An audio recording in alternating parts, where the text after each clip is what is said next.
Philippine Coast Guard. There was a ballot that was rejected first. Live mula sa GMA Network Center, ito ang 24 Oras. Halos buong Pilipinas ang natatakpan ng kaulapang dala ng bagyong Krising at Habagat base sa satellite image na inyong nakikita. May mga lugar sa Luzon na isinailalim na sa wind signal warning.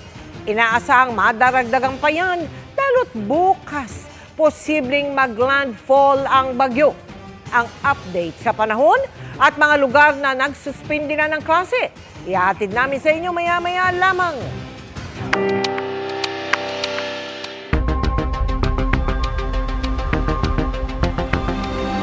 Magandang gabi po, Luzon, Visayas at Mindanao. 2 sakong may lamang buto ng tao ang nakuha mula sa Taal Lake ngayong ika-8 araw ng paghahanap doon ng mga missing sabungero. Ayon sa Justice Department, mula ang mga ito sa tadyang ng tao. Naiahon ang mga ito sa lugar na itinuro ng kanilang mga source at kinumpirma ng whistleblower na si Dondon Patidongan. Sa gitna naman ng paghahanap, nakapagtala ng Phreato magmatic eruption sa Bulkang Taal. Mula po sa Laurel, Batangas, nakatutok live si Rafi Tima. Rafi. Mail-email matapos ang 4 na araw na walang nakukuhang hinihinalang bagay mula dito sa lake bed ng Taal. 2 sako nga ang iniangat ngayong araw ng mga divers mula sa kanilang search area.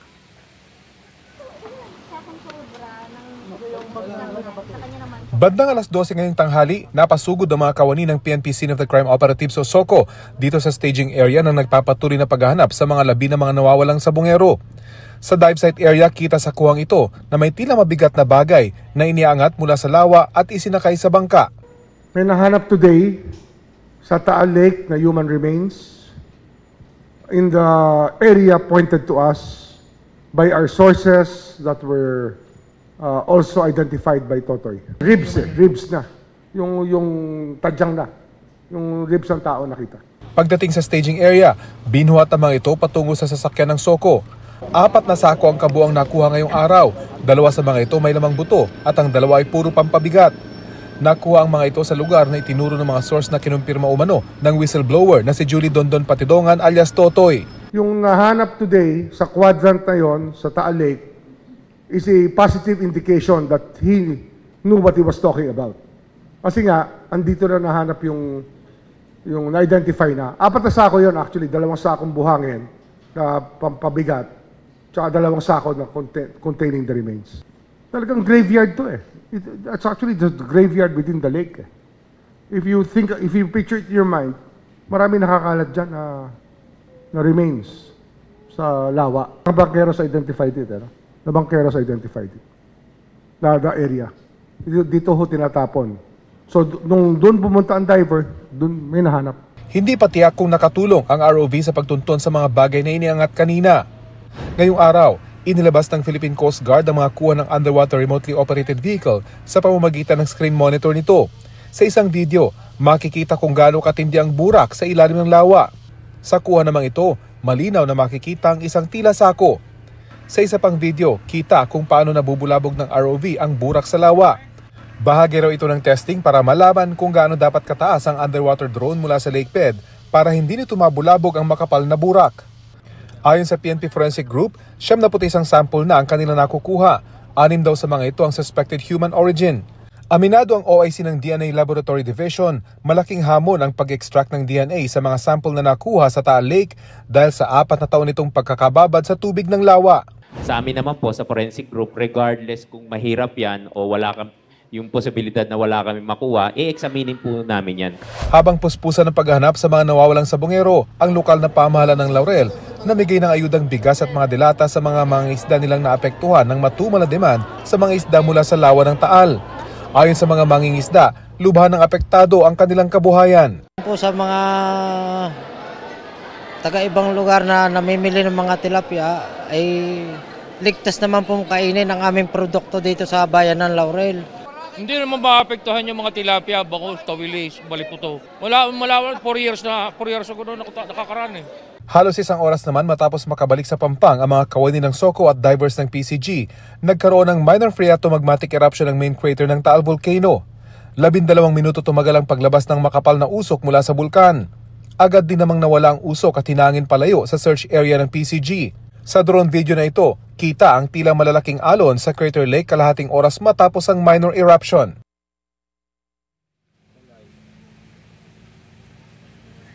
Ayon sa PHIVOLCS, wala namang epekto sa search operation yung nangyaring phreatomagmatic eruption dahil malayo ito mula sa lugar kung saan ginagawa yung paghahanap ng PCG.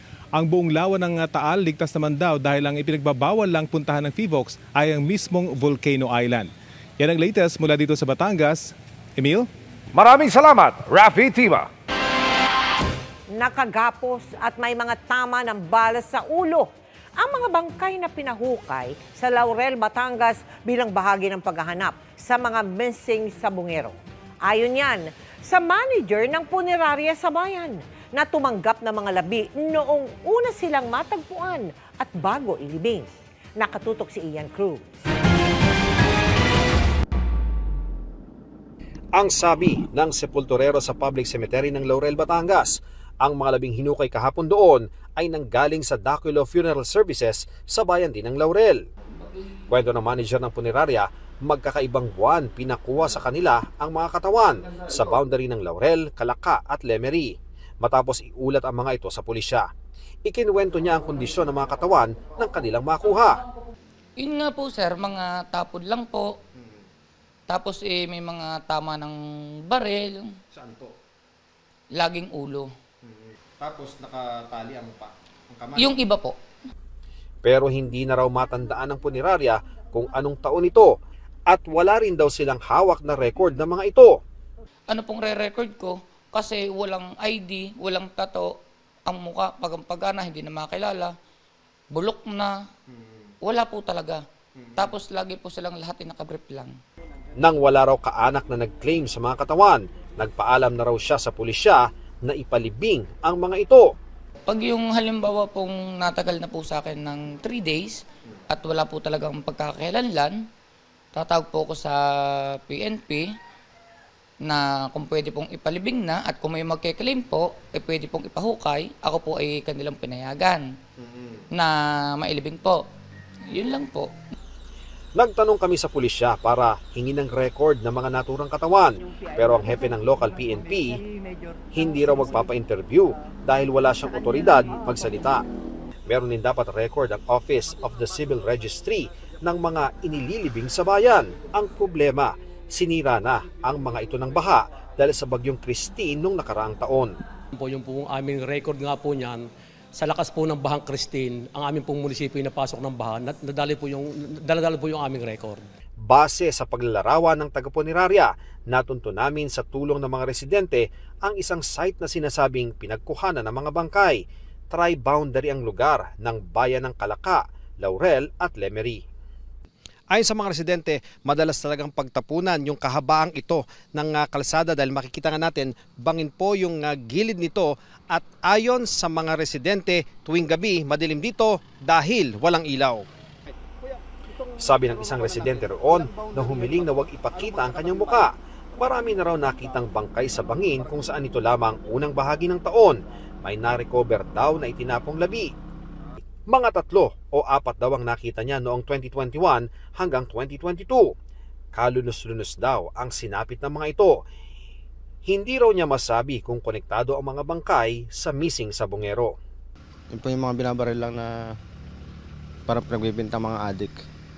Yun ang tansya nyo. Wala ba dyan yung sinasabing sabungero? Hindi po na ano po yung mga sabungero dito. Hindi nyo alam. Tingin mo sabungero ba yun? Hindi po. Para sa GMA Integrated News, Ian Cruz, nakatutok 24 oras.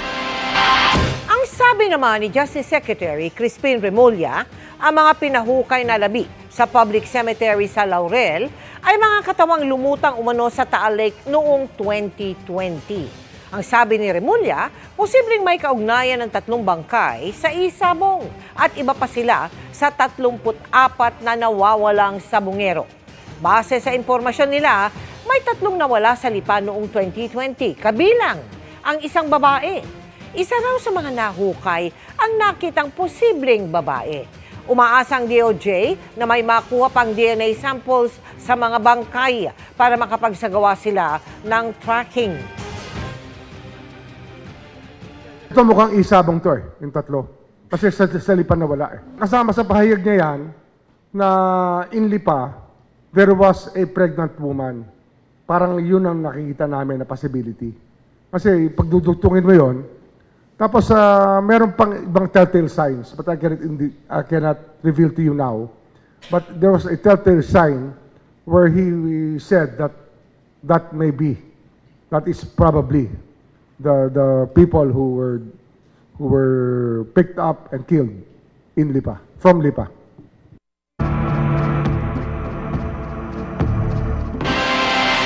Hindi pa man nagla-landfall, dama na ang epekto ng bagyong Krising sa buong Pilipinas dahil sa pagpapalakas nito sa hanging habagat. Hindi lang baha at landslide ang naranasan sa ilang lugar. Winasak ng naglalakihang alon ng ilang bahay. Nakatutok si Mark Salazar. Super baha. Rumaragas ang baha ang bumulabog sa maraming taga Tibyao, Antique. Ang residenteng ito halos tangayin na ng tubig dahil sa lakas ng agos nito. Resulta ito ng pag-apaw ng kanal sa lugar. Abot hitang baha naman ang sinuong ng mga taga-Kulasi, Antique. Ang mga silid-aralang ito tuluyan ng pinasok ng tubig. Binahari ng kalsadang ito sa barangay Poblasyon sa bayan naman ng Sibaste. Habang nagka-landslide sa bahaging ito, natagalan naman bago makadaan sa kalsada sa Santo Rosario sa bayan ng Tibyao ang ilang sasakyan dahil na rin sa tubig na umapaw sa kalsada. Sa barangay Bitas, Patnungon, naputol ang hanging bridge kaya apektado ang ilang residente. Ayon sa Antique PDRRMO, mahigpit na minomonitor ang level ng tubig sa 10 mga ilog sa probinsya. Aling ka inakaaga, continuous moderate to heavy rain, no? Especially sa central tag northern Antique, no? Pero ginamonitor natin tanan nga mga kasubaan dyan, medyo may pagsaka ka mga tubig. Stranded naman ang mga gurong ito sa bahagi ng bayan ng Pamplona sa Dumaguete City, Negros Oriental dahil sa umaapaw na spillway. Nasirang spillway sa Manghulayo naman ang iniinda ng mga taga-bayan ng Libertad. Asa magbabakti na ni? Hindi rin nakaligtas sa baha ang ilang alagang hayop, gaya ng baboy na sinagip matapos masira ang kulungan nito sa barangay Pakuan. Dama naman ang malakas na hampas ng hangin sa Baclayon, Bohol, kaya kinansela na ang biyahe papuntang Pamilacan Island. Malakas din ang hangin kaya tila dinuduyan ang barkong ito na sumadsad sa dalampasigan ng Zamboanga City. Ligtas ang lahat ng tripulante ng barko. Rumisponde rin ang Philippine Coast Guard para sa assessment. Malakas na alon naman ang sumira sa ilang bahay sa coastal area sa sitio Caragasan sa Zamboanga City pa rin.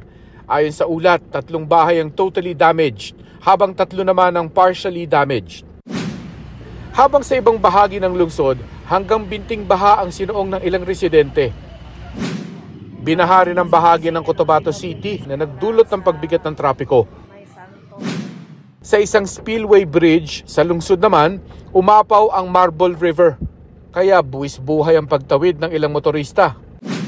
Binahari ng ilang lugar sa Lebac, Sultan Kudarat. Kaya pinasok ng tubig ang maraming bahay sa tabing sapa. Nagsagawa ng rescue operations ang Coast Guard Station para iligtas ang ilang pamilyang natrap sa baha at dalhin sa evacuation center. Sa Albay, nagkansela ng klase dahil sa lakas ng ulan. Dahil sa posibleng epekto ng bagyo, pinaghahanda na ni Pangulong Bongbong Marcos ang ilang ahensya ng gobyerno. Katulad po ng NDRRMOC, nag-raise na po sila ng blue alert status nung pa pong July 16 as of 11 a.m. At nagko-conduct na rin po sila ng pre-disaster risk assessment at nag-activate na rin po yung Virtual Emergency Operations Center.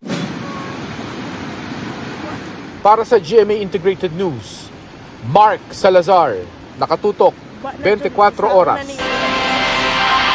Alamin na natin ang latest sa Cagayan kung saan inaasahang magla-landfall ang bagyong Krising kung hindi magbago ang direksyon nito. Mula sa Tuguegarao City, nakatutok live si James Agustin.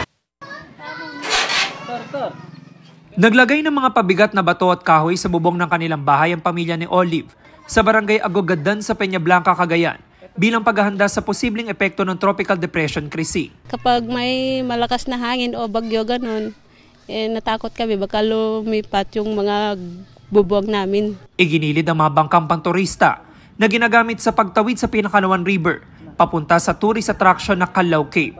Ang ilang kubo na nagsisilbing cottage, pinagbabaklas. Sa ngayon po, ang epekto ng masama panahon, medyo mahina-hina po ang takbo ng turismo dito sa amin.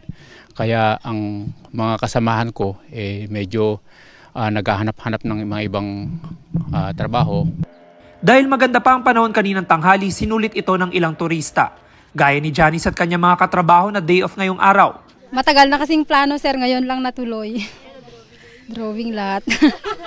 Hindi naman kayo natatakot? Hindi naman po kasi okay pa naman po yung panahon. Mahigpit naman daw binabantayan ng mga otoridad ang ilog. Sa ngayon, nasa katamtamang level pa lang. So, pwede pang mag-transport ng pasaheros yung mga bangka. Ang Provincial Disaster Risk Reduction and Management Office naka-blue alert status na. Pinaghahanda ang mga posibleng maapektuhan ng bagyo para sa preemptive evacuation. Naka-standby na rin sa 7 quick response stations sa mga gagamiting search and rescue equipment, gaya ng mga rubber boats, life vests at life ring.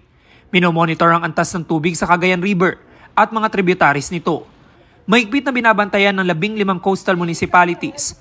May apela rin ng PDRMO sa mga residente na naninirahan doon. Sa mga kababayan po natin sa Cagayan, natatandaan po natin yung last year na sunod-sunod na bagyo. Halos parehas po yung ang truck nito na dadaanan.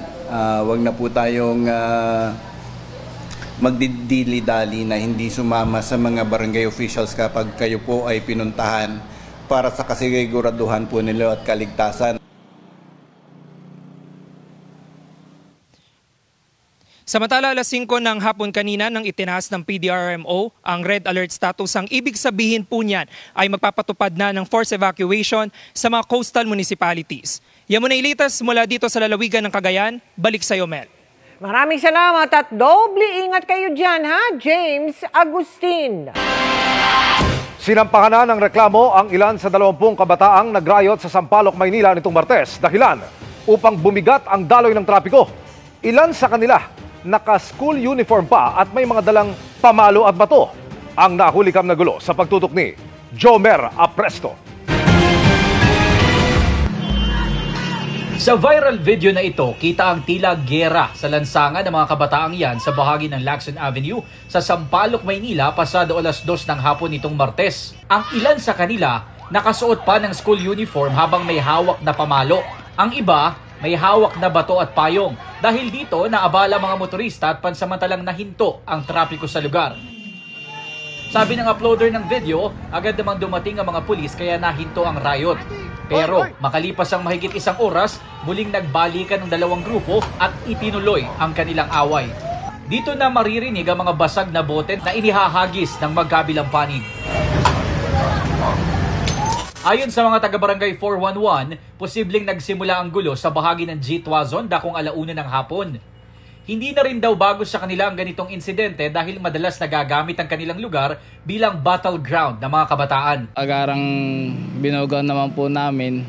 Mga ilang minuto ay na nga po na nangyari na po yung sa Lacson. Doon na po natuloy yung away nila, mga riot. Sabi pa ng barangay 411, nasa 20 ang sangkot sa riot na hindi nila residente ang mga ito. Wala rin naman daw nasugatan sa kanila pero posibleng may mga sasakyan na nadamay ngunit hindi na nagsampa ng reklamo. Sabi naman ng katabing barangay, residente nila ang isa sa mga nasangkot sa gulo. Marami na raw record sa kanila ang lalaki at minsan ang nasangkot sa robbery snatching. I think mga 19 or 20 na siya eh. Pasaway na rin talaga yung taong yun. Iginit naman ng parehong barangay na may mga pulis at mga tauhan sila na nag-iikot sa lugar. Pero itinataon ng mga kabataan na walang bantay kapag nagsasagawa sila ng riot. Sa isang Facebook Live ni Manila Mayor Isko Moreno, sinabi niya na 6 na lalaki ang dinampot ng mga pulis. Pero dahil 3 dito ay menor de edad, ibinalik kaagad sila sa kanilang mga magulang, habang ang 3 ay mga nasa edad 20 hanggang 28. Pinailan po sila ng alarm and scandal. Yan, yung mga lahat ng kaso, siyempre babaton natin, papapanagutin natin sila, lalo't sila ay nasa usunggulan, may pananagutan sila. Nakiusap din ang alkalde sa mga magulang na bantayan at gabayan ang kanilang mga anak. Yung mga gustong sumubok, bahala na kayo. Kung talagang gusto ninyong makita na o maramdaman o ma-experience, I hope not, o ma-experience na may gobyerno sa Maynila na. Para sa GMA Integrated News, Jomer Apresto, nakatutok 24 oras. Good evening mga kapuso! Definitely and energized para kay Alden Richards ang kanyang workation trip sa London, kung saan nakasama niya ang kanyang pamilya sa pamamasyal. At ngayong back to work na siya, ano-ano kaya ang goals niya bago matapos ang taon? Makichika kay Aubrey Carampel.